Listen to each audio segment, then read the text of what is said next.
What would you say if I told you that women wrote plays in Shakespeare's time? I would say I was not really aware of that. That's very interesting. I did not know that.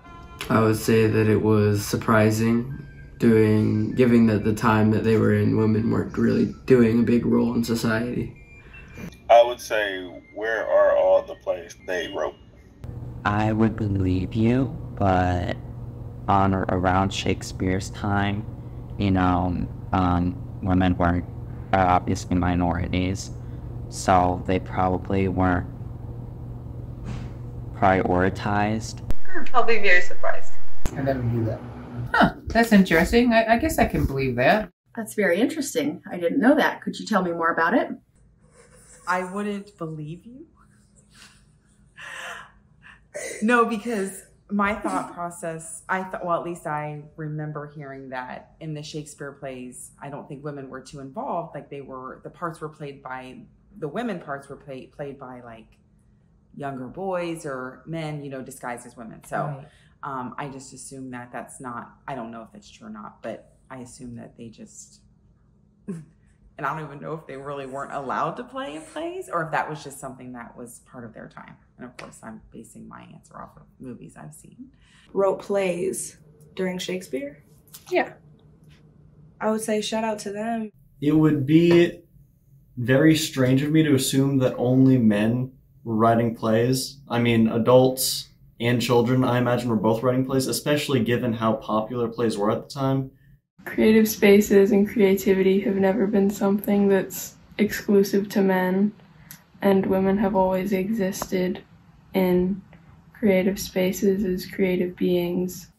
Well, during that time period, I wouldn't be surprised if it just got shoved under the rug.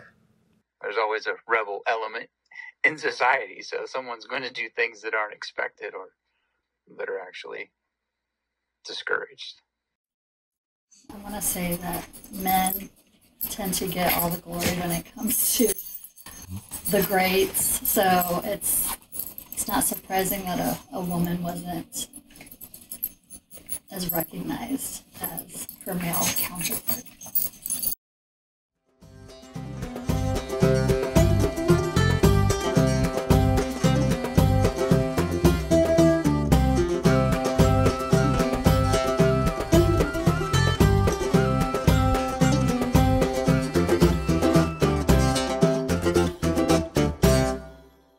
Around the time Shakespeare wrote Othello in the early 17th century, a woman named Elizabeth Cary was at work on the Tragedy of Mariam, the first original play written by a woman in English. The play is set in ancient Judea and inspired by tales about Mariam, the second wife of King Herod. Cary's play puts women's words and desires at its center, as it tells the story of the last day of Mariam's life. Although Mariam lived in the distant past, the play explores topics that mattered to Cary's readers and remain relevant today. There is no play like this from the early modern period, where a woman comes on stage and then another woman comes on stage and they argue and then another. What is it, Act 1, Scene 5 before a man is allowed on stage? And for me, you have to wait in British drama till the 1970s before you get anything like that dramaturgy.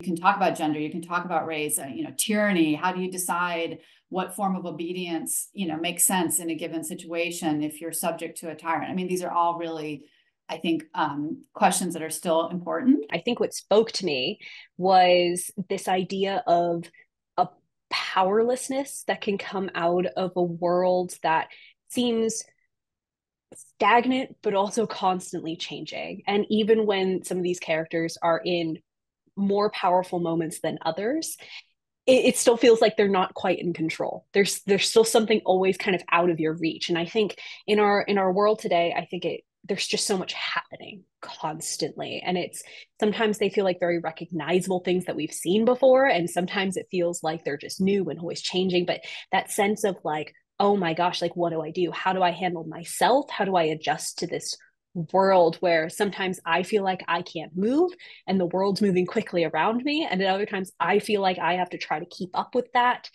I think the sense of powerlessness that speaks throughout this work of how many people can influence your life, no matter what choices you might make. It just this work constantly feels like people are trying to push against something. Herod asks Mariam to smile, and that's in 4.3. He says, "Yet smile, my dearest Mariam, do but smile, and I will all these previous conceits exile." And every time I teach the play, and I usually have a lot of women in my class, and I say, "Have you been told to smile before?" And everyone says yes. And so, the idea that this play is a play about women's effective display, like how and when women can express difficult forms of emotion, is just so fascinating and, sadly, just so continuingly relevant.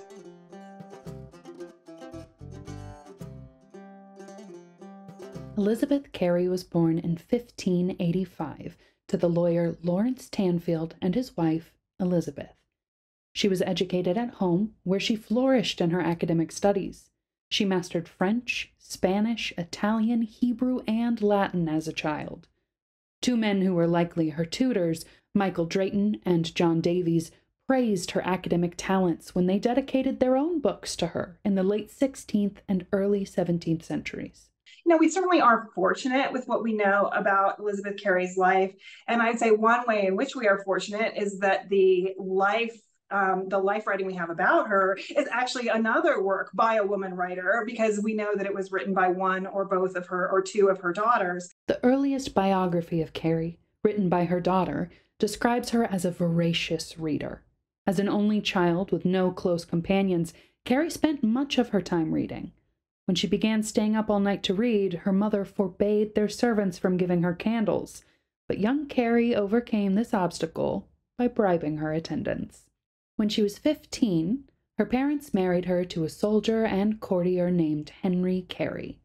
It was not a love match, but a financial agreement. For the first several years they were married, Cary lived mostly apart from her husband while he was away on military duty. Her mother-in-law was so disturbed by the amount of time Cary spent reading alone that she took away all of Cary's books. The story goes that, in response, Cary started writing. It was probably during these years that Cary wrote the Tragedy of Mariam. Cary and her husband, once reunited, had 11 children, 5 sons and 6 daughters. Cary was, by all accounts, a devoted mother. Her marriage, however, may have been troubled. Her biographer claims that she needed to bend her strong will to appease her husband, who was a man of absolutes. At the time, many writers held that a wife was the property of her husband and that women should strive for chastity and obedience. Our wisest prince did say, and true he said, a virtuous woman crowns her husband's head. About 20 years after Cary wrote The Tragedy of Mariam, she converted to Catholicism, a move tantamount to treason when England was a Protestant country. King Charles I sentenced her to home imprisonment. Her mother disowned her, and she and her husband separated. During this time, Cary wrote a prose history of Edward II, translated French and Latin texts, and wrote poems and narratives about female saints. Cary's turbulent marriage has led many scholars to believe that The Tragedy of Mariam, a play with multiple unsuccessful marriages, is inspired by her real life. Newer scholarship treats this approach more skeptically, as Cary wrote the play before she truly got to know her husband. A lot of the early scholarship on this play went to biographical information as kind of the default key, I guess, for understanding the play. Like, if we can understand Cary's life, we can find direct parallels. So like her marriage, in real life was troubled, right? And so that must be what she's writing about in the play, although the dating doesn't quite work, in that case. But anyway, that kind of link, right? We know that this happened in her life.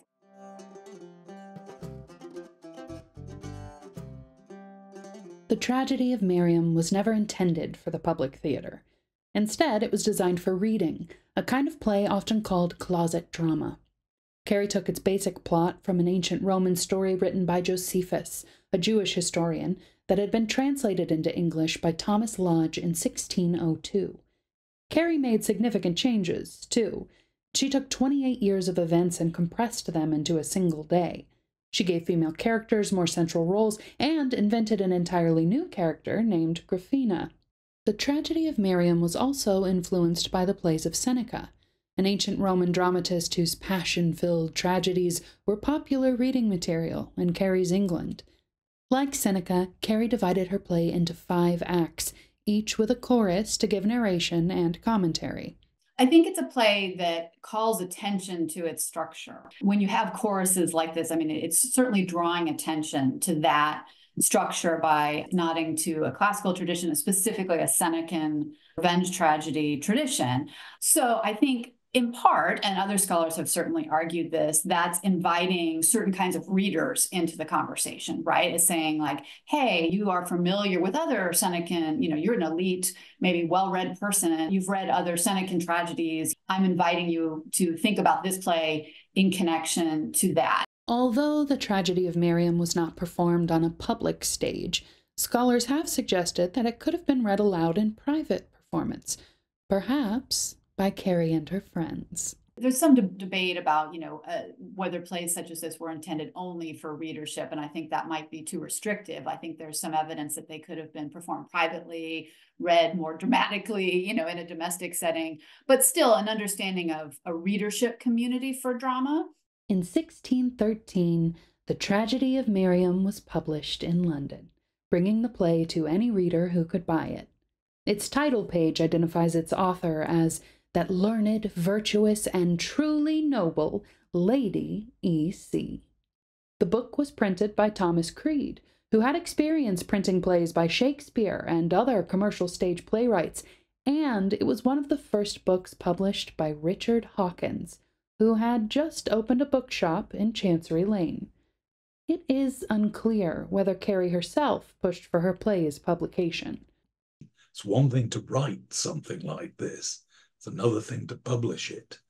But it looks as though Cary intended that the 1613 quarto should come out. It wasn't as if somebody else had run off with it and she didn't even pretend, which writers in the period actually always did continuously.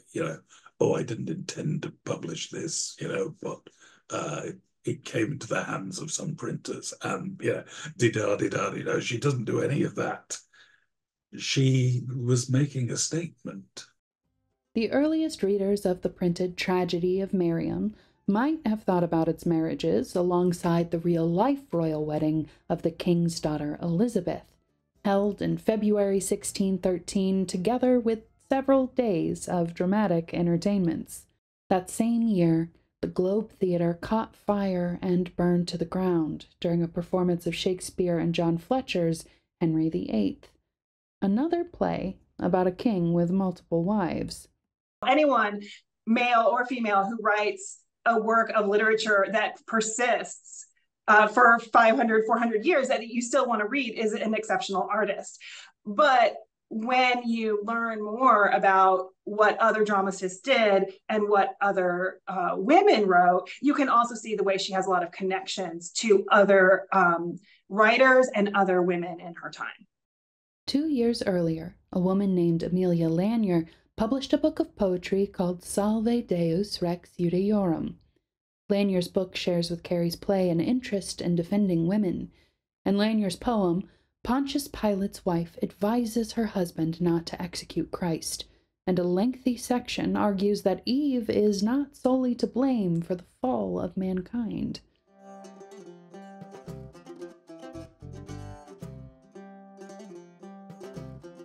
The Tragedy of Mariam has a shockingly short performance history. Starting in 1990, the play has had several staged readings and a few full-length productions. The first fully staged production was directed by Stephanie Hodgson Wright in 1994 and performed by the Tinderbox Theatre Company at the Alhambra Studio in Bradford, England. The following year, Liz Schaefer directed a production with an all-female cast at Royal Holloway, University of London. There's no evidence that Elizabeth Cary staged the play, but there's no evidence she didn't.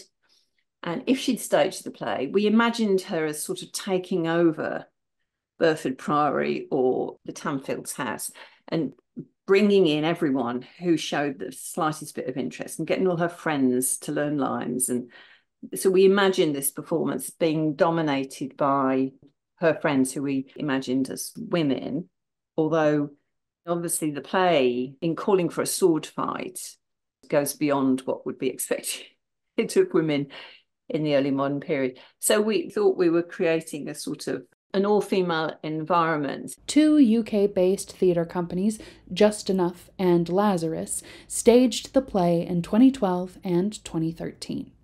Rebecca McCutcheon has also directed scenes from the play in multiple sites and venues. My most memorable one is Salome's speech direct to the audience happening in a bathroom. So it's like a one-to-one exchange, and it was very, very powerful. And it was very we really found something really interesting about kind of her ability to really challenge norms around shame and shamelessness. I do have to say that the moment that Mariam walked out on stage, on the Globe stage, and addressed a conference audience, plus a fair number of rather startled tourists, with how oft have I. It was sort of transgressive, but it was exciting, it was exhilarating. Jasmine Silk directed the play in 2022 as the first production of her female-led, London-based company, Cut Purse Theatre. Silk staged the play at the Old Church in Stoke Newington, accompanied by a women-led rock band. This version of The Tragedy of Mariam, which had actors dancing riotously between scenes, focused on the ways its author was a rebel. Elizabeth Cary is this teenager when she writes it. She's a 16-year-old girl, and she's got this determination that not only will she write a play, it's going to be published. People are going to see it and know that it's hers, even though it can't be on the stage. And I just saw it as this thing that deserves to be performed like this act of teenage angst. And it deserves to be seen, and people deserve to know that women didn't just start thinking when we have the suffragette movement, that there were these women writing feminist work for hundreds of years beforehand. When director and playwright Grace Kimball took on The Tragedy of Mariam in 2023, she decided to rewrite Cary's language and place the characters in an apocalyptic universe. The result was an adaptation called Finding Judea. And I slowly started thinking, wow, this feels untapped. This feels like a lot of attention isn't really being paid to this, aside from within very niche scholarship. And it really got my brain turning about this connection between women for the period, but also what could be done to stage that. It interested me that it was a closet piece. And even though I knew people had picked it up before, I was like, wow, there's just a lot of opportunity. In the first few months of 2024, a theatrical group at The Ohio State University, called Lord Denney's Players, performed selected scenes from The Tragedy of Mariam. Performed on Zoom to bring together students, staff, faculty, and alumni from multiple campuses across Ohio State, this production explored how the play represents public speech and identity in ways that resonate today.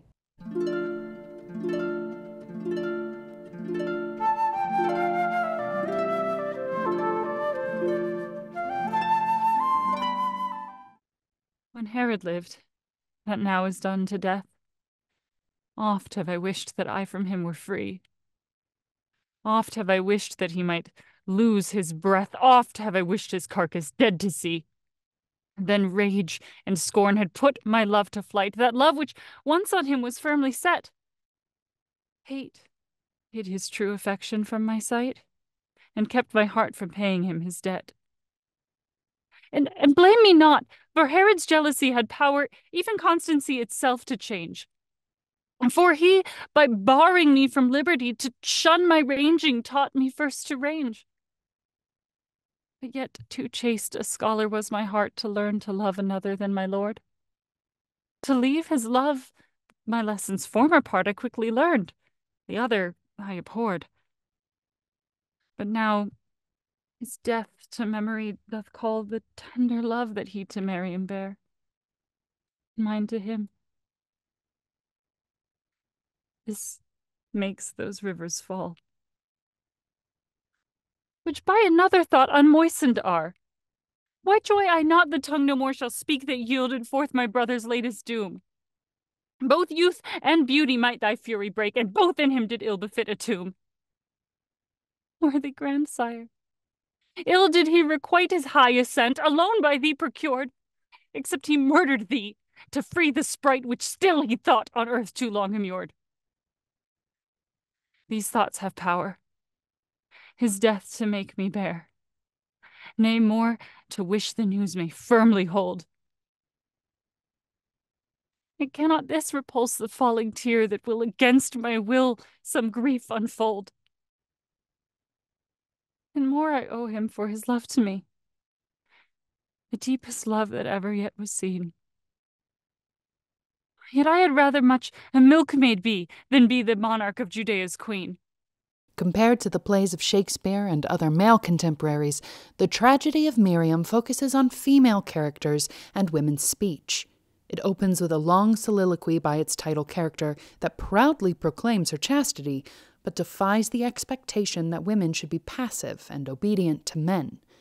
Mariam has just heard news of Herod's death, and as she speaks, her voice grows more emboldened, as she decries the many injustices she has experienced at his hand and sword. Herod had executed Mariam's grandfather and brother to secure his power, and he had limited her freedom. She responds to her widowhood with emotions running from sorrow to relief. The play suggests, by opening the way it does, that Mariam's real tragedy is her bold honesty. It's important to understand that she thinks she's right. She thinks she has done everything within her power to be the best person she can be, given the environment and the time and the station in which she lives. It was for naught but love he wished his end might to my death the vaunt courier prove. But I had rather still be foe than friend to him that saves for hate and kills for love. Hard-hearted Mariam, at thy discontent what floods of tears have drenched his manly face? How canst thou then so faintly now lament thy truest lover's death, a death's disgrace? Why now, methinks the love I bear him then, when virgin freedom left me unrestrained, doth to my heart begin to creep again. My passion now is far from being feigned. Mariam is not the play's only outspoken woman. Doris, Herod's cast-aside first wife, also laments the inequity of her culture's gender and racial stereotypes as she recounts the traumatic end of her reign as wife and queen. Doris despises how easily Herod used his masculine authority to decide that she was no longer worthy. The representation that he can make of his line is problematic. And he clearly does see Mariam as a means of elevating his own social status and that of his family, and of securing his power and legitimizing it. So he's marrying her for the purpose of elevating his family line and securing his rule. So long it is since Mariam's pure cheek did rob from mine the glory, and so long since I returned my native town to seek, and with me nothing but the sense of wrong. Was I not fair enough to be a queen? Mariam's light skin and beauty were known throughout the kingdom. Her elevated position of racial superiority, combined with her status as queen, leaves Doris longing for revenge and her rightful throne. Through Doris, the play shows how women are always vulnerable in this society.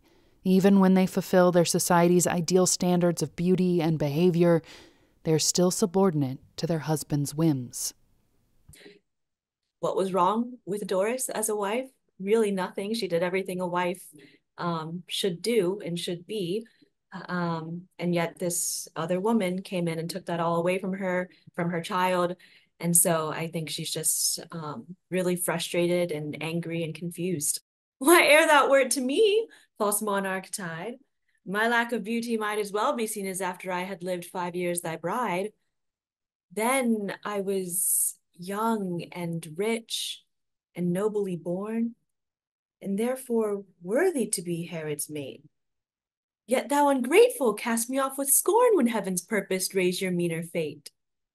Oft have I begged for vengeance for this fact, and with dejected knees and aspiring hands have prayed the highest power to enact the fall of her that on my trophy stands. Revenge I have, according to my will, yet where I wish this vengeance did not light. Of course, these speeches came with consequences. For Mariam, imprisonment and death. For Doris, shame and loss of her throne. Cary further highlights gendered and racial disparities through the gains and losses of each woman. But it's also how the story of race gets told. You have an explanatory model, but then it calcifies, because race, the story of race is that this is true and it has always been true and never been anything else, right? So the story of race is one of absolute stability, but in the period, it's made out of materials that are entirely flexible and subject to change and vulnerable. It nonetheless underwrites social structures, buttresses social structures that are absolute. Hereditary blood, you have to have stability if you want the stable transfer of power and money among the nobility, which of course they really do. Cary included Miriam and Doris in the Tragedy of Mariam because they appear in her source. Both women were wives of the real King Herod the Great. A third woman, Grafina, was Cary's own invention. She enters the play as the epitome of the perfect woman, elevated for her beauty, despite her status as a handmaid for the nobility. Grafina discusses her own ideals of femininity with her lover, Herod's brother, Pheroras. Though she remains publicly silent, she rejoices over Herod's death, hoping for the chance to marry Pheroras. Her obedience, low rank, and silence place Grafina in opposition to Mariam.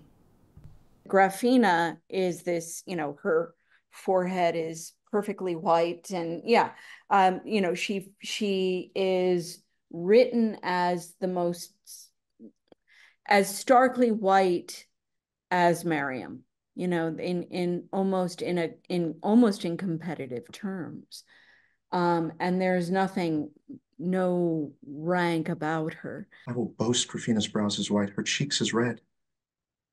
Why speakst thou not, fair creature? Move thy tongue, for silence is a sign of discontent. It were to both our loves too great a wrong, if now this hour do find thee sadly bent. Mistake me not, my lord. Too oft have I desired this time to come with winged feet, to be enwrapped with grief when 'tis too nigh. You know my wishes ever yours did meet. If I be silent, 'tis no more but fear that I say too little when I speak. But since you will my imperfections bear, in spite of doubt I will my silence break. Yet might amazement tie my moving tongue, but that I know before Pheroras' mind. I have admired your affection long, and cannot yet therein reason find. Your hand hath lifted me from lowest state to highest eminency, wondrous grace. And me, your handmaid, have you made your mate, though all but you alone do count me base. You have preserved me pure at my request, though you so weak a vassal might constrain to yield to your high will. Then last not best, in my respect, a princess you disdain. Then need not all these favors study crave to be requited by a simple maid? And study still, you know, must silence have. Then be my cause for silence justly weighed. But study cannot boot, and I requite. Accept your lowly handmaid's steadfast love, and fast obedience may your mind delight. I will not promise more than I can prove. Grafina, who speaks only once in the play, is fair, chaste, and obedient, the ideal woman, according to Cary's culture. But she also follows and voices her own desires. the ideal woman that is silent and obedient. But I think how she challenges that is that, at least with the writing anyway, is that Cary gives her depth, the depth of introspection, and saying how she's like speaking her mind when she is given the chance to do so. The Tragedy of Mariam exposes racial stereotypes as well as gendered ones, at times upholding them and at other times challenging them. In Cary's society, a fair complexion was associated with moral character and authority, while darker skin had more negative connotations. Cleopatra is brown. Mariam is several times described as white-skinned. Salome is compared to a blackamoor by Herod, but he's mad at her, and the skin color race kind of shades over into stereotypes of virtue and vice, and can also completely shift depending on point of view. And then there's race as descent from a noble house, one's blood. Salome, Herod's sister, enters the play under suspicion of villainy because characters repeatedly describe her as dark in color. Miriam and Gryphina, by contrast, are coded as fair and therefore superior. But are they? Salome, who makes bold choices in the play, is an attractive character for modern audiences. Unwilling to accept a lessened social status, she voices her desire to divorce her husband in favor of her lover. Salome also uses her gender to manipulate others. When in public, she appears friendly and feminine. Yet from the shadows, she is the puppet master who pulls the strings of all who are around her. I think she's wrathful. But I think she probably thinks of that wrath as like a holy, or like a super justified anger, right? A righteous anger. I think there's very little about her that she is self-conscious about. The one thing obviously being like her like ethnicity and race is like up in the air, and she has like insecurities around that.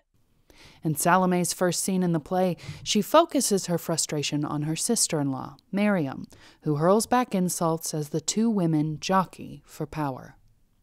My betters far, base woman, 'tis untrue. You scarce have ever my superior seen, for Mariam's servants were as good as you before she came to be Judea's queen. Now stirs the tongue that is so quickly moved, but more than once your choler have I borne. Your fumish words are sooner said than proved, and Salome's reply is only scorn. Scorn those that are for thy companions held. Though I thy brother's face had never seen, my birth thy baser birth so far excelled, I had to both of you the princess been. Thou party Jew and party Edomite, thou mongrel, issued from rejected race, thy ancestors against the heavens did fight, and thou, like them, wilt heavenly birth disgrace. Cary reveals a different side of Miriam when she is with Salome. Miriam uses racialized language to belittle Salome, leaving audiences to decide for themselves whether Miriam is as innocent and good as she claims to be. Just based on that title, you tend to feel that you're supposed to think of this person as the hero of the story, right? Or like the one in the right. And I think that is just sort of the instinct that that's what happens to us when we read a play for the first time and we're looking at this character. But I think even though, yes, she is the titular character, she's the main character, to some extent, she's not in even the majority of the scenes. And I also just think she's not a very good person, personally. And I think that's a very fun place to play. Those are the characters I love to play. Because you have to, as the actor, like, why are they doing this? Why do they think they're in the right? Why, in that case, why do I think I'm in the right when I'm playing this character? And those are always a lot of fun. And I think she is a good example of this. She is wronged. Don't get me wrong. There's a lot of terrible things that happen to her that she does not deserve. But I also think it would be disingenuous and fully incorrect to say that she is, innocent in any way. Still twit you me with nothing but birth? What odds betwixt your ancestors and mine? Both born of Adam, both were made of earth, and both did come from holy Abraham's line. I favor thee when nothing else I say. With thy black acts I'll not pollute my breath, else to thy charge I might full justly lay a shameful life besides a husband's death. 'Tis true indeed, I did the plots reveal that passed betwixt your favorites and you. I meant not I a traitor to conceal. The Salome your minion Joseph slew. A lot of times a character who is positioned in a piece of art as being this villainous has like some really lofty goal, like world domination, you know? And really her only goal is like marry her boyfriend.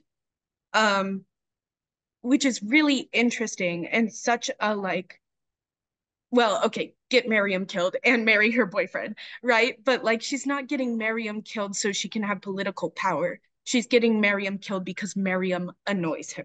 There's growth for Mariam for sure. But I think just that complexity that creates that conflict within the audience or within the reader that's like, oh, I don't really know who's right here. And the answer, honestly, is that nobody is. Although Mariam wins in the knowledge that she is innocent, her life still ends tragically.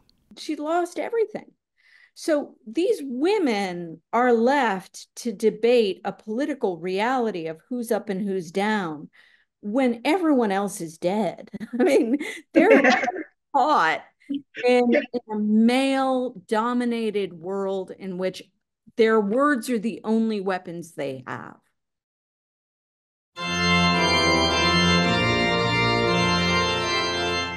If Cary's experience with marriage was as rocky as her daughter's biography makes it seem, the concept of marriage itself may have been on young Cary's mind as she formed these characters and their stories. So I think that the young Cary, she's only 17 when she wrote this play. So we think 17 or 18. She was really thinking about literature as a place you could try out different futures, certainly different from her own marriage, which doesn't seem to have been very happy from the evidence of the biography. Cary wrote The Tragedy of Mariam in the first few years of the reign of King James, who came to power in England in 1603 after decades of rule by female monarchs. To bolster the strength of James's rule, he promoted a patriarchal theory of government, in which men hold authority in households and institutions. Cary's depictions seem to respond to this theory and the greater marital complexities of the time through several sets of characters. When Cary's play was published in 1613, her readers might also have drawn connections with the scandalous and tumultuous life of Frances Howard. Howard married young, at only 14 years old, to the 13-year-old Robert Devereux, Earl of Essex.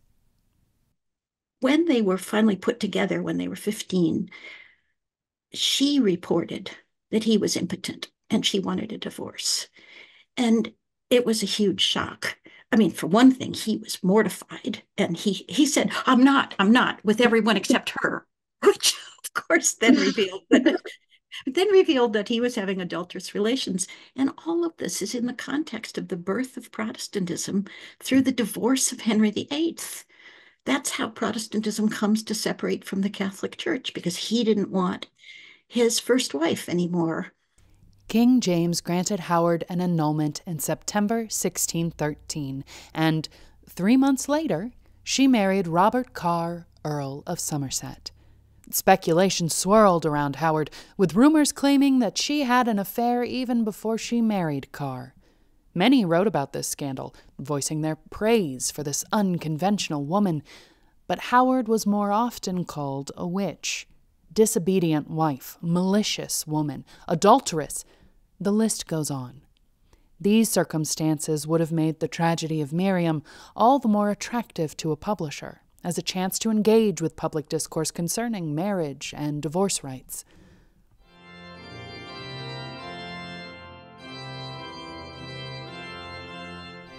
In the play's first act, Salome is left alone after a confrontation with Miriam and her mother, Alexandra, and she makes a fiery declaration of her intent to divorce her husband.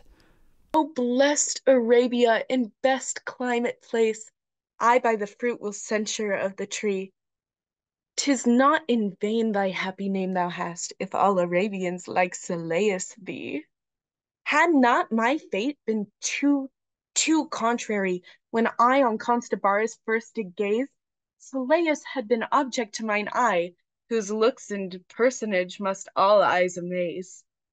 But now, ill-fated Salome, thy tongue to Constabarus by itself is tied, and now, except I do the Hebrew wrong, I cannot be the fair Arabian's bride. What childish lets are these? Why stand I now on honorable points? 'Tis long ago since shame was written on my tainted brow, and certain 'tis that shame is honor's foe. Had I upon my reputation stood, had I affected an unspotted life, Josephus' veins had still been stuffed with blood, and I to him had lived a sober wife. Then had I never cast an eye of love on Constabarus' now detested face. Then had I kept my thoughts without remove, and blushed at motion of the least disgrace. But shame is gone, and honor wiped away, and impudency on my forehead sits. She bids me work my will without delay, and for my will, I will employ my wits. He loves, I love. What then can be the cause keeps me from being the Arabian's wife? It is the principles of Moses' laws, for Constabarus still remains in life. If he to me did bear as earnest hate as I to him, for him there were an ease. A separating bill might free his fate from such a yoke that did so much displease. Why should such privilege to man be given? Or given to them, why barred from women then? Are men than we in greater grace with heaven? Or cannot women hate as well as men? I'll be the custom breaker, and begin to show my sex the way to freedom's door, and with an offering will I purge my sin. The law was made for none but who are poor. If Herod had lived, I might to him accuse my present lord, but for the future's sake, then would I tell the king he did refuse the sons of Babas in his power to take. But now I must divorce him from my bed, that my Sylleus may possess his room. Had I not begged his life, he had been dead. I curse my tongue, the hinderer of his doom. From Salome's perspective, the only thing keeping her from her love and happiness is Moses' law, the marriage law that allowed divorce for men but barred women from the same right. Salome contemplates the why of this privilege being denied to her and makes her case quite convincingly, asking, "Are men than we in greater grace with heaven?" This must have been a bold take on the hot-button issue of divorce in Cary's day, something with the potential to resonate in the minds of many. Though Salome's reasons may be selfish, her powers of persuasion make this scene strikingly compelling. I just got this monologue that was like, I'm gonna be the first person to divorce her husband. And I was like, okay, like feminist icon, very fun, right? But I think as I have worked with her more, I've gotten more of a sense of like her complete like self-involvement, which I actually think is like a really fun aspect of the character. It's part of what makes her a villain, right? Is that she like, maybe you can argue that she cares about Sylleus, her lover, but like only insofar as he like is important to her. I think it's a really interesting examination of how you can have divorces sort of within marriage relations, how they might be envisioned. And Salome just says, I'll be the custom breaker. Why shouldn't women have as much right as men do to initiate a divorce? So I love that about her, but I love thinking about her as a kind of a speech maker, one of the first like marriage sucks speeches. And and also like how about me? Like, where's my desire? Where's my pleasure? Who can account for that?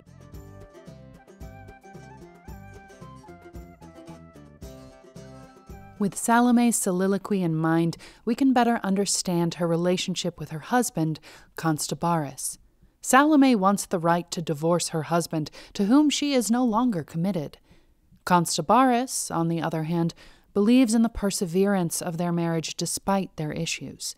He represents the traditional views of both Cary's and Salome's time. In a scene that grants us a look inside the marriage of Salome and Constobarus, we can see the differences in expectations for and rights granted to men and women. Oh, Salome, how much you wrong your name, your race, your country, and your husband most. A stranger's private conference is shame. I blush for you, that of your blushing lost. Oft have I found and found you, to my grief, consorted with this base Arabian here. Heaven knows that you've been my comfort chief, then do not now my greater plague appear.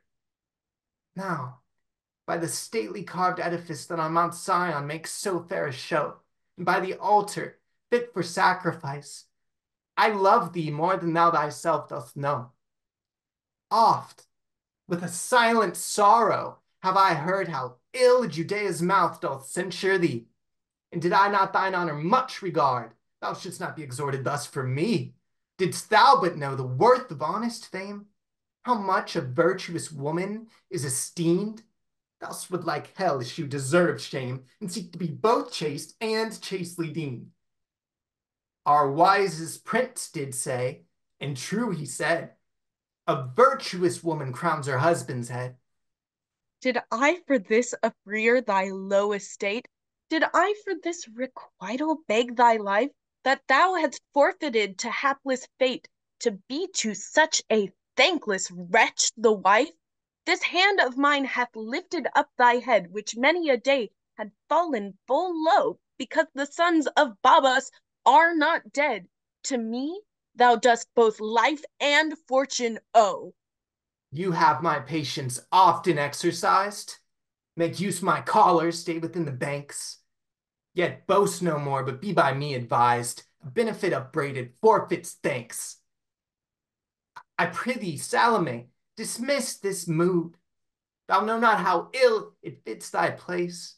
My words were all intended for thy good, to raise thine honor and stop disgrace. To stop disgrace? Take thou no care for me. Nay, do thy worst. Thy worst I set not by. No shame of mine is like to light on thee. Thy love and admonitions I defy. Thou shalt no hour longer call me wife. Thy jealousy procures my hate so deep that I from thee do mean to free my life by a divorcing bill before I sleep. Constobarus seems anxious about losing his status and reputation, and thus part of his patriarchal power in his determination to keep Salome with him. His words show that he cares more about his reputation than actually losing his wife. He doesn't seem upset about losing Salome's love so much as like the commitment that she's breaking to him and what that's going to mean for the rest of his life. Constobarus shows that he expects Salome to conform to society's idealized concept of how women should act. His next lines represent how men perceived the rights of women in general. Are Hebrew women now transformed to men? Why do you not as well our battles fight and wear our armor? Suffer this, and then let all the world be topsy-turved quite. Hold on your talk, till it be time to end. For me, I am resolved it shall be so. Though I be first that to this course do bend, I shall not be the last, full well I know. Be witness, earth, be witness, Palestine, be witness, David's city, if ever my heart did merit such an act of thine, or if the fault be mine that makes us part. Now that 1400 years are past since Moses' law with us hath been in force, you are the first, and will I hope be the last, that ever sought her husband to divorce. I mean not to be led by precedent. My will shall be to me instead of law. I fear me much you will too late repent, that you've ever lived so void in all. If once I loved you, greater is your debt. For certain 'tis that you deserved it not, and undeserved love we soon forget. Therefore that to me can be no blot. Now fare ill, my once beloved lord, yet never more beloved than now abhorred. Yet Constabaris biddeth thee farewell. Farewell, light creature, heaven forgive thy sin. My prophesying spirit doth foretell thy wavering thoughts do yet but new begin.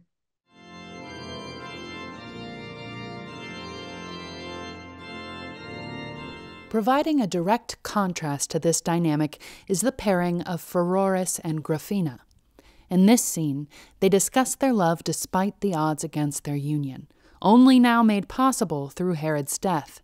Pheroras narrowly avoids being married to his infant niece by Herod's command, a proposition he strongly opposed and rails against here.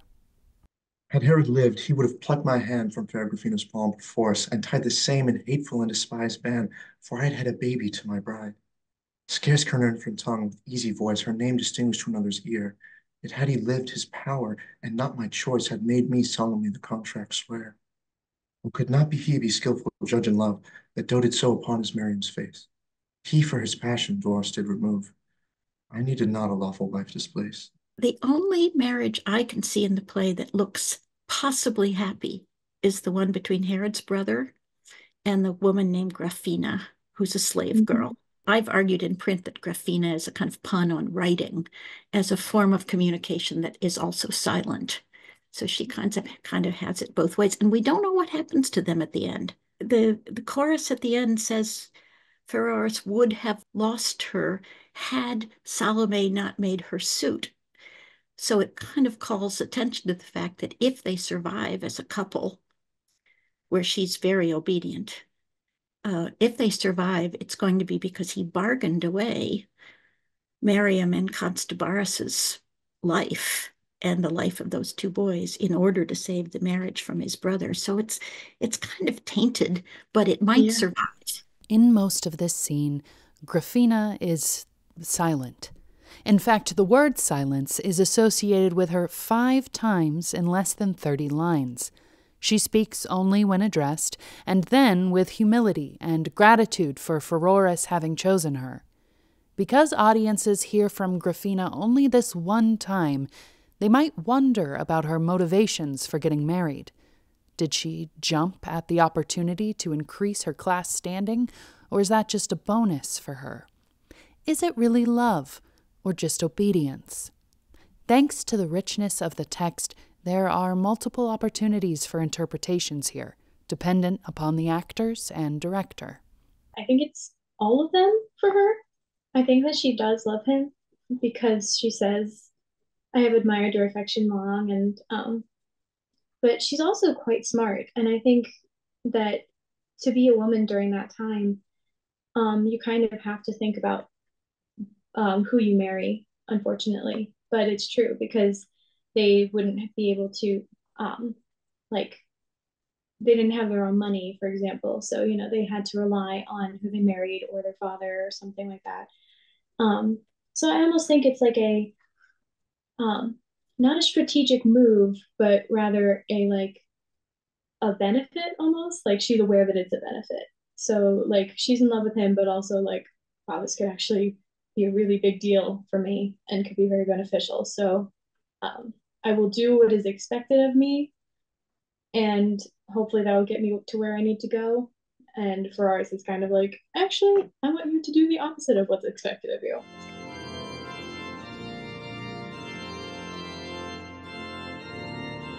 While Gryphina and Pheroras' marriage becomes possible following Herod's death, a revelation at the beginning of Act 4 surprises us. Herod is, in fact, alive and has already returned to Judea. While Salome is delighted, Mariam is devastated. In this scene, we get the play's first interaction between Mariam and Herod. Although their relationship is central to the plot, it is not until this late scene that at last we see them interacting with each other. Is this my welcome? Have I longed so much to see my dearest Mariam discontent? What is't that is the cause thy heart to touch? Oh, speak, that I thy sorrow may prevent. Art thou not Jury's queen and Herod's too? Be my commandress, be my sovereign guide. To be by thee directed I will woo, for in thy pleasure lies my highest pride. If thou think Judea's narrow bound too strict a limit for thy great command, thou shalt be Empress of Arabia crowned. For thou shalt rule, and I will win the land. I'll rob the holy David's sepulchre to give thee wealth, if thou for wealth do care. Thou shalt have all they did with him inter, and I for thee will make the temple bare. I neither have of power nor riches want. I have enough, nor do I wish for more. Your offers to my heart no ease can grant, except they could my brother's life restore. No, had you wished the wretched Mariam glad, or had your love to her been truly tied, nay, had you not desired to make her sad, my brother nor my grandsire had not died. Wilt thou believe no oaths to clear thy lord? How oft have I with execration sworn, thou art by me beloved, by me adored. Yet are my protestations heard with scorn. I will not speak unless to be believed. This froward humour will not do you good. It hath too much already Herod grieved to think that you on terms of hate have stood. Yet smile, my dearest Mariam, do but smile, and I will all unkind conceits exile. It becomes clear that Miriam's and Herod's wishes do not align, and perhaps they never did. As their conversation progresses, we see their interaction sour to the point of no return. Mariam lets Herod know that she isn't going to feign happiness for his benefit any longer. From the monologue that opens the play, we know that Mariam has been counting on Herod's death to free her from a life that felt imprisoning. And when she learns that he is alive, she is reluctant to return to that life. Her refusal to comply with Herod's wishes leads, at least in part, to her untimely death.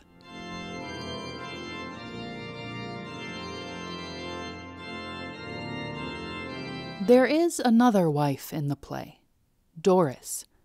While she only appears in 2 scenes, she offers another important perspective on marriage and gives a glimpse into the anguish of a woman who felt wronged by divorce. Interestingly, she places her resentment on the woman who replaced her rather than on the man who divorced her. So I would describe her as a young woman and a young mother who was once married to this man in a very high position, who had been afforded this really great life as a result of that, and then feels like it was all taken away from her by no fault of her own. A little more than a decade after The Tragedy of Mariam was published, Cary's own life ended up mirroring the turbulent nature of the play's marriages. Cary separated from her husband, was cut off from her wealth, and lost custody of her sons, demonstrating the extent to which women relied on the power of their husbands. I don't know if she ever got a formal divorce. She separated from him, but he thought he was still in charge of her money.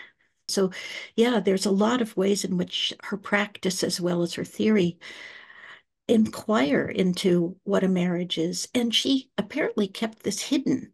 That's another thing that comes up in the play. Should you speak your mind, or should you, as it were, as Salome does, kind of keep it quiet until you can do something effectively?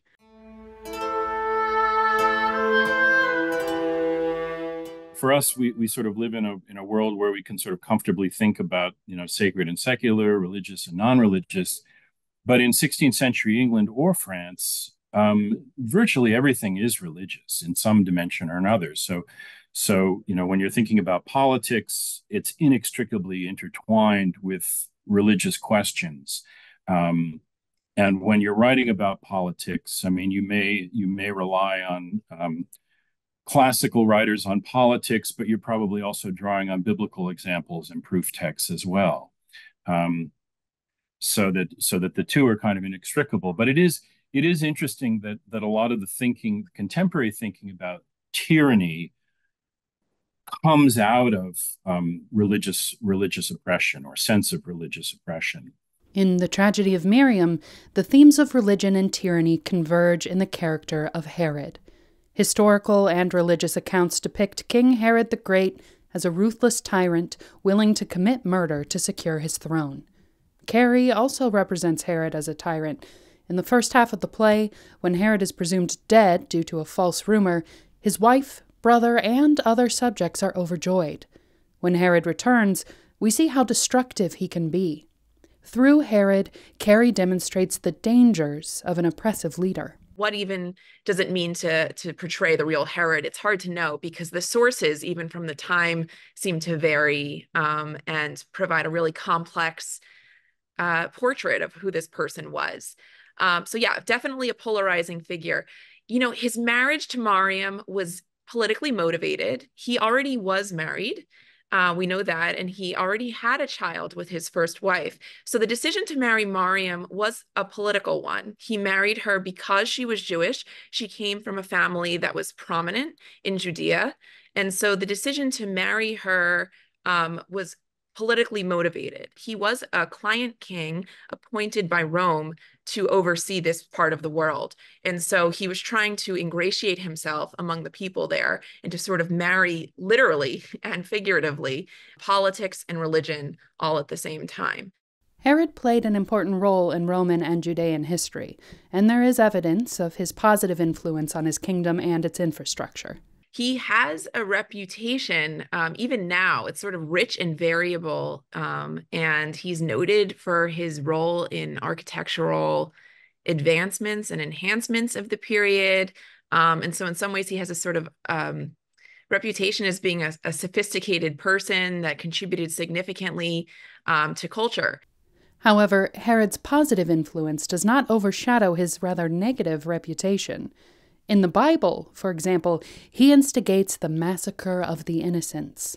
And on the other hand, he kind of has this reputation for being a paranoid person, paranoid about the security of his reign, and just sort of paranoid in general. He really was a polarizing figure. He was ambitious. Again, the reputation for being a wastrel, kind of wasting money, callous, bloodthirsty, and somewhat disturbed.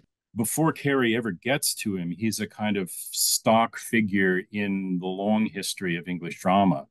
Like he's the great villain in all of the medieval biblical plays. The Herod story would certainly have brought to mind, the Herod mystery cycles and, this kind of raging tyrant figure. Shakespeare even jokes about this, that when Hamlet in that play is giving advice to the actors who show up in Denmark, he's trying to tell them not to be too hammy. And he says, don't out Herod Herod. And so Herod is like a figure for a kind of stock, crazy villain. In The Tragedy of Mariam, Herod is an oppressive husband and king. He is paranoid, quick to anger, power-hungry, and insecure. With Mariam's family history and Herod's ties to Roman authority, their marriage could have seemed like a match made in heaven. But in Cary's play, it is far from ideal. When he arrives back and finds Mariam unhappy to see him, this is a kind of situation. I mean, it's not a battle, it's not a war, it's not even really politics in its pure sense. It's something that he doesn't really have the means to deal with. He's at a loss. It's as if for the first time he's in a situation in which he's not in charge and other people have things to say that he doesn't really know how to respond to. And he can't really just, tell people to do things and that will sort the situation. In the play's fourth act, Salome plots to widen the rift between Mariam and Herod. She spreads a false rumor that Mariam has been unfaithful and makes Herod assume that Mariam is trying to poison him. Now do I know thy falsehood, painted devil, thou white enchantress. Oh, thou art so foul that hyssop cannot cleanse thee. Worst of evil, a beauteous body hides a loathsome soul. Is this a dream? Oh, heaven, that 'twere no more. I'd give my realm to who can prove it so. I would I were like any beggar poor, so I for false my Mariam did not know. Foul pith contained in the fairest rind that ever graced a cedar. Oh, thine eye is pure as heaven, but impure thy mind, and for impurity shall Mariam die. Why didst thou love Sehemus? They can tell that say I loved him. Mariam says not so. Oh, cannot impudence the coals expel that for thy love in Herod's bosom glow? It is as plain as water, and denial makes of thy falsehood but a greater trial. Hast thou beheld thyself, and couldst thou stain so rare perfection? Even for love of thee, I do profoundly hate thee. Jealous and unstable, Herod begins to order Mariam's execution, but he finds himself torn between his urge to punish Mariam and his desire to possess her. Her life I'll save, for Mariam hath a world-amazing wit. She speaks a beauteous language, but within her heart is false as powder, and her tongue doth but allure the auditor to sin, and is the instrument to do you wrong. It may be so. Nay, 'tis so. She's unchaste. Her mouth will ope to every stranger's ear. Then let the executioner make haste, lest she enchant him if her words he hear. Let it be death, lest she do him surprise that shall to free her spirit be assigned.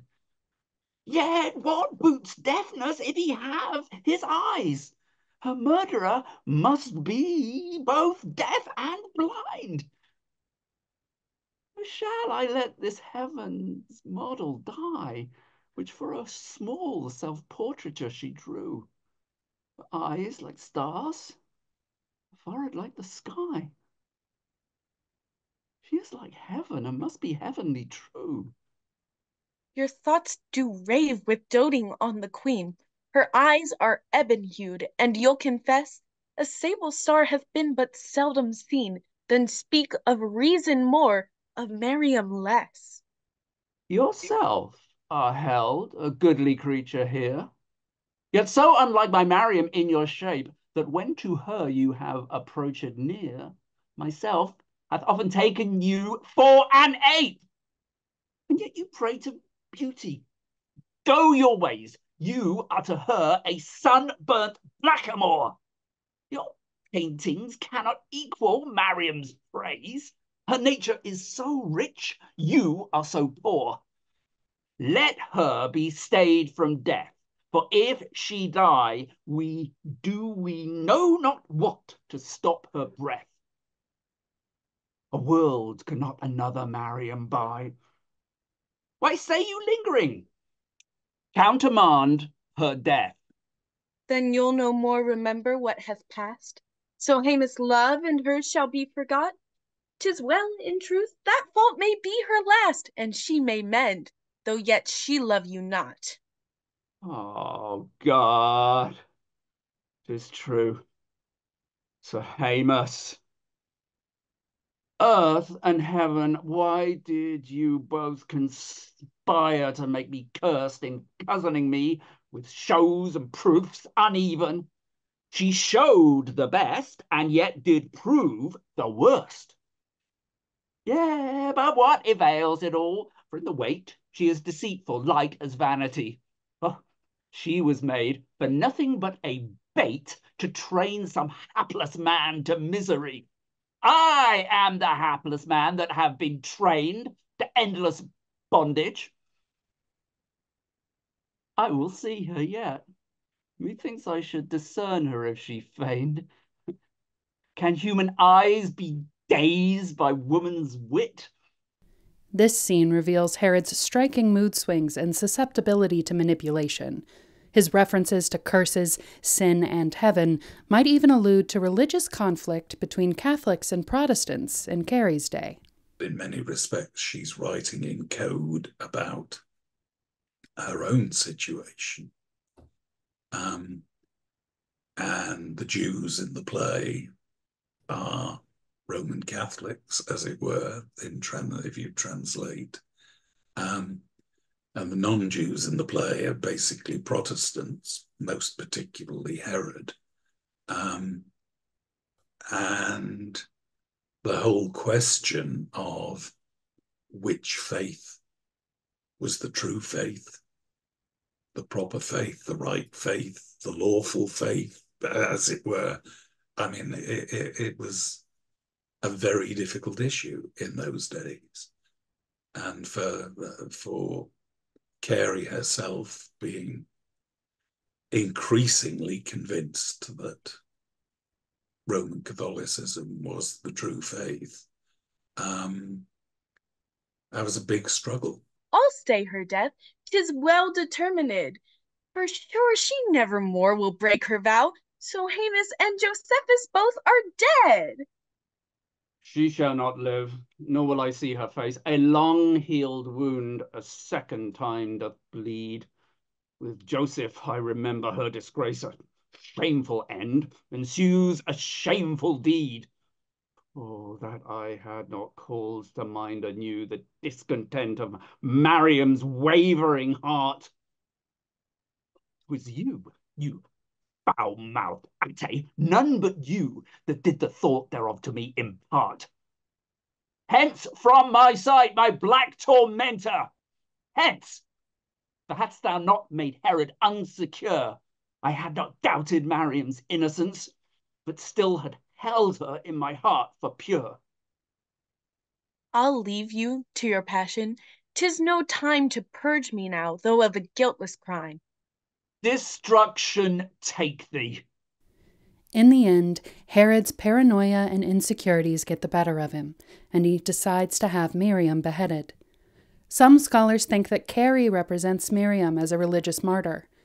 However we interpret her death, Herod's tyrannical actions cause Mariam's tragedy and his own demise.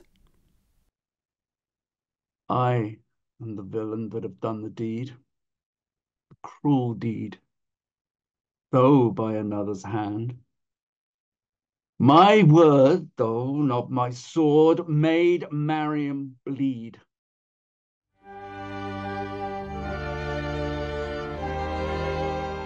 In ancient Greek drama, a chorus is a group of 12 to 15 actors who summarize the play's actions and present its moral stance.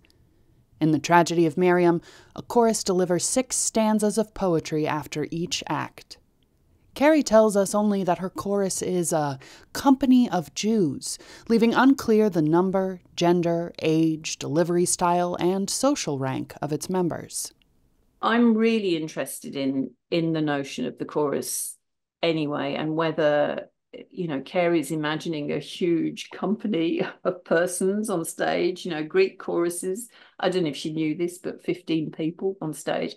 I don't think even if she'd rounded up all the servants, she'd have got that. In terms of the function of the kinds of things it's trying to say and do and make you think about, it's very much in the mode of classical choruses. And that's one of the things that makes it virtually unique in the entire early Renaissance period. Because if you look at other dramatists like Marlowe, like Shakespeare, they don't do it. They may have things that are a bit like choruses. Sometimes they even call them choruses, but they don't do anything like Seneca had actually done and Cary does in this play.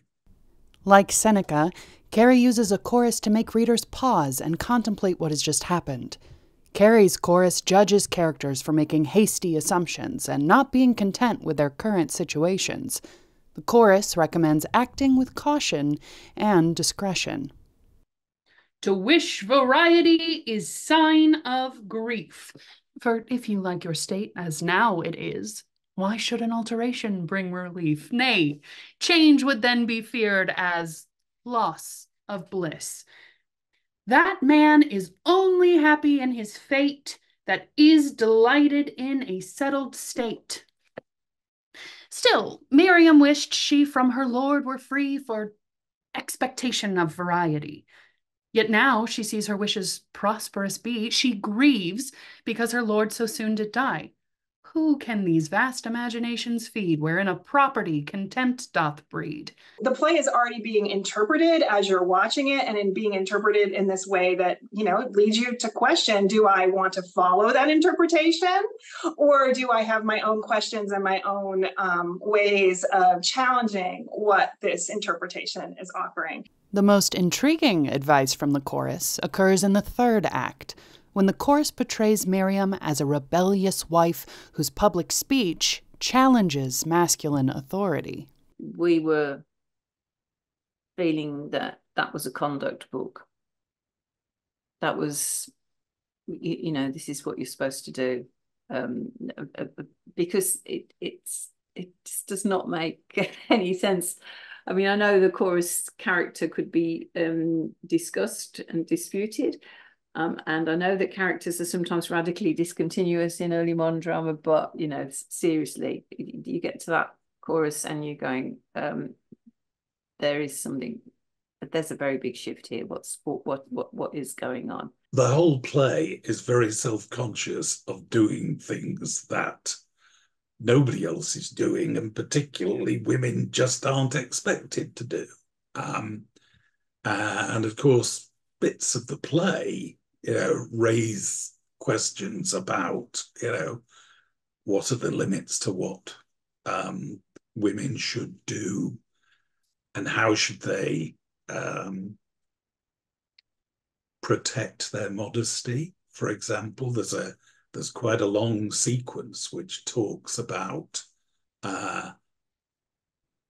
not only being virtuous, but making sure that you're seen to be virtuous and not giving out anything that might be misconstrued as unvirtuous, which, after all, in the context of the play, causes a couple of the women, obviously Mariam herself, a considerable amount of trouble. 'Tis not enough for one that is a wife to keep her spotless from an act of ill, but from suspicion she should free her life and bear herself of power as well as will.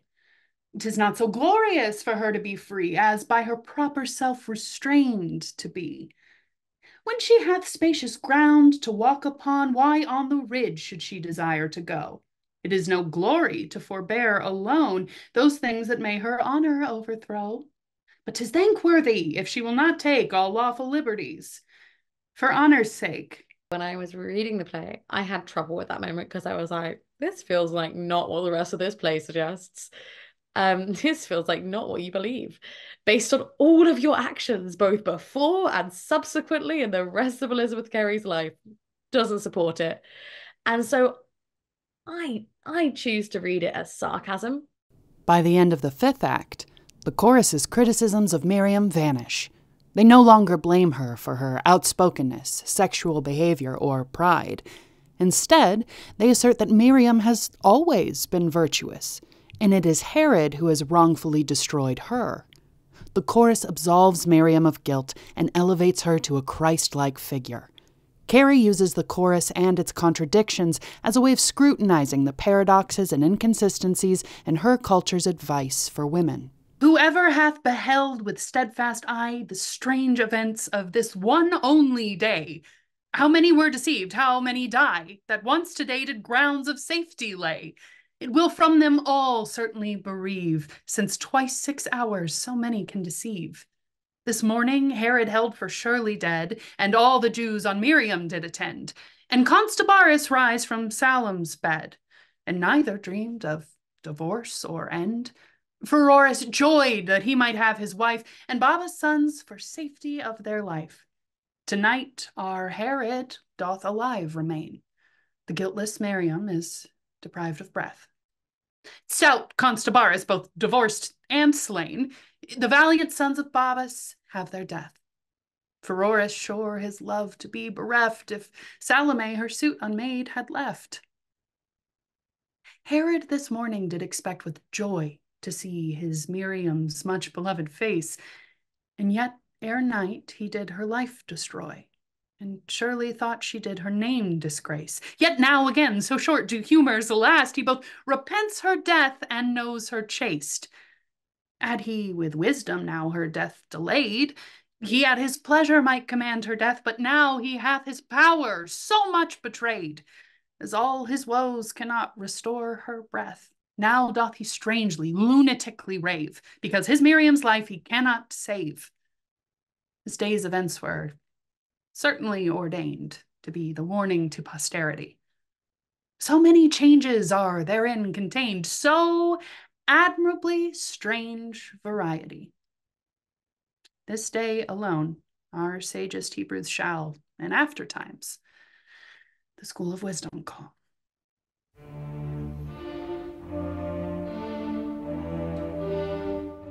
That Mariam that I once did love so dear, the partner of my now detested bed. Why shine you, sun, with an aspect so clear? I tell you once again, my Mariam's dead. Her heavenly beauty, 'twas that made me think that it with chastity could never dwell. But now I see that heaven in her did link a spirit and a person to excel. I'll muffle up myself in endless night and never let mine eyes behold the light. Retire thyself, vile monster, worse than he that stained the virgin earth with brother's blood. Still in some vault or den enclosed be, where with thy tears thou mayst beget a flood, which flood in time may drown thee. Happy day, when thou at once shalt die and find a grave. Stone upon the vault someone shall lay, which monument shall an inscription have, and these shall be the words it shall contain. Here Herod lies, that hath his Mariam slain. Although the tragedy of Mariam concludes with the perspectives of Herod and the chorus, this ending is haunted by Miriam's absence. Her final monologue and confrontation with Doris at the end of the fourth act reveal the tragedies both women have faced under Herod's tyranny. This emotional scene brings together ideas about gender and race, chastity and marriage, martyrdom and morality. Am I the Mariam that presumed so much and deemed my face must needs preserve my breath? I it was that thought my beauty such as it alone could countermand my death. Now death will teach me he can pale as well a cheek of roses as a cheek less bright and dim an eye whose shine doth most excel as soon as one that casts a meaner light.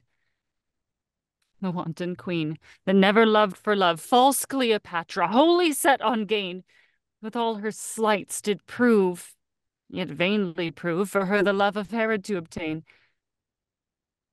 Yet all her allurements, all her courtly guile, her smiles, her favors, and her smooth deceit could not from my face, from Herod's mind exile, but were with him of less than little weight. This maid that I improvidently wrought, and on the wager even my life did pawn, because I thought, and yet truly thought that Herod's love could not from me be drawn. But now, though out of time, I plainly see it could be drawn. Though never drawn from me had I but with humility been graced, as well as fair I might have proved me wise. I did think, because I knew me chaste, one virtue for a woman might suffice, that mind for glory of our sex might stand, wherein humility and chastity doth march with equal paces hand in hand. But one, if single seen, who setteth by, and I had singly one. But 'tis my joy that I was ever innocent, though sour, and therefore can they but my life destroy. My soul is free from adversaries' power. You princes great in power and high in birth, be great and high. I envy not your hap. Your birth must be from dust, your power on earth. In heaven shall Mariam sit in Sarah's lap. Aye, heaven! Your beauty cannot bring you thither. Your soul is black and spotted full of sin. You in adultery lived 9 years together, and heaven will never let adultery in. What art thou that dost poor Mariam pursue? Some spirit sent to drive me to despair?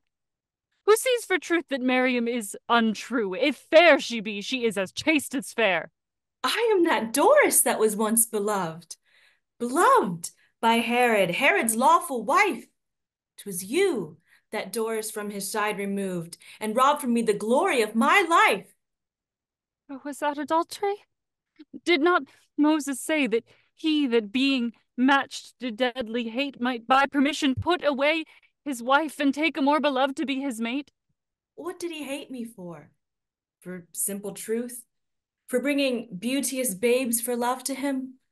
For riches, noble birth, or tender youth, or for no stain did Doris's honor dim? Oh, tell me, Mariam, tell me if you know which fault of these made Herod Doris's foe. These thrice 3 years have I, with hands held up and bowed knees fast nailed to the ground, besought for thee the dregs of that same cup, that cup of wrath that is for sinners found. And now thou art to drink it. Doris's curse upon thyself did all this while attend, but now it shall pursue thy children worse. Oh, Doris, now to thee my knees I bend, the heart that never bowed to thee doth bow. Curse not mine infants. Let it thee suffice that heaven doth punishment to me allow. Thy curse is cause that guiltless Mariam dies.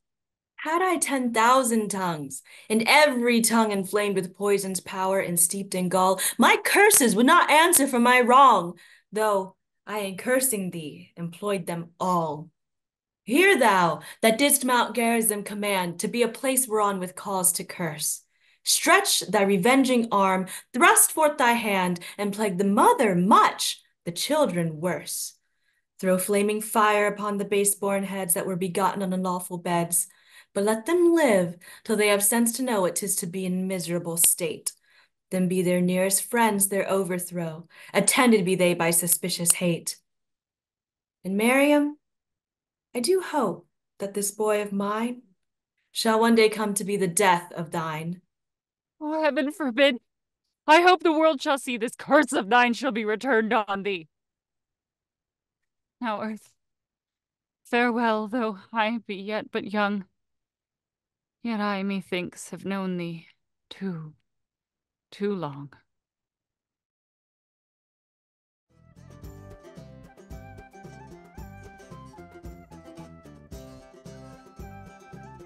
I think there is a lot more that could be said and done about the relationship of this to live drama, if you like. It's not obvious. It's not as, blatant as some people would like. Some people find this a very deadening style. They don't know how really to read it, to bring it to life, as it were. So I think it would be a useful thing to explore ways in which it could be seen as closer to some contemporary work than might otherwise have been appreciated. I'd love to see inquiries around race, like sort of revisiting this, putting it as part of the canon, right, of race work. I'd like to see more theatre makers working with it and treating it like they treat Shakespeare's plays. So when you go and see a production of a play by Shakespeare, it's not a production, it's an adaptation. They have cut it, they have rearranged it, they have made it speak to the contemporary moment. I think something that needs to happen is a kind of pared down performable script, you know, like a smaller cast, a more kind of just more accessible, maybe a little bit more relatable kind of text. I think would be a massive step on that way. But I always characterize it as the female Hamlet. You know, you have this central character who's in this vacuum, who's trying to decide what to do.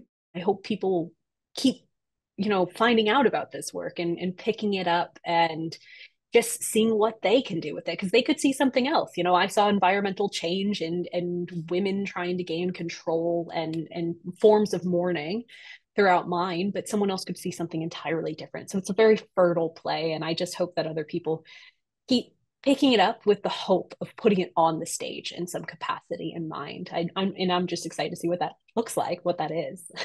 I would like to see it talked about more, studied more, performed more, and just get different.